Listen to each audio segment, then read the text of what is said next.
Le jour de l'intervention, vous devrez prendre une deuxième douche, puis revêtir le kit de bloc opératoire qui vous sera fourni. Avant l'intervention, vous serez accueilli par le personnel du bloc opératoire, puis vous serez emmené en salle d'intervention.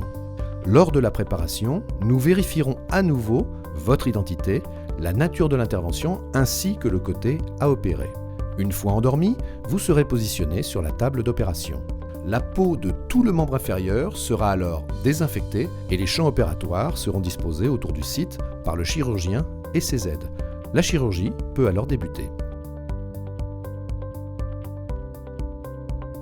Une voie d'abord antérieure est réalisée pour accéder à l'articulation.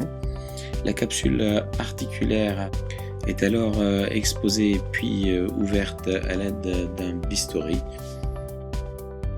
Elle est enfin mise sur deux fils et écartée. Le col fémoral ainsi exposé est alors sectionné à l'aide d'une scie oscillante. La tête et le col fémoral peuvent alors être enlevés. Ce geste est en général réalisé à l'aide d'un tire-bouchon chirurgical. On peut alors commencer la préparation du cotyle.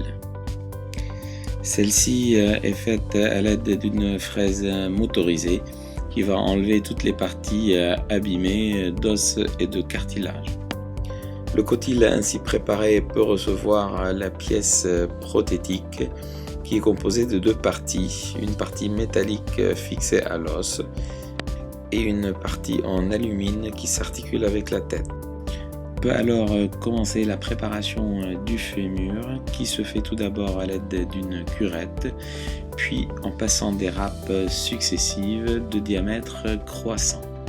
Le fémur ainsi préparé peut alors recevoir la pièce prothétique fémorale définitive sur laquelle est fixée une tête en alumine. La hanche est alors réduite et la capsule articulaire refermée. La mobilité de la hanche, la stabilité de la prothèse et la longueur des membres inférieurs sont vérifiées en fin d'intervention. Après l'intervention, vous serez réveillé et conduit par l'équipe opératoire dans la salle de réveil où vous serez surveillé environ 2 heures.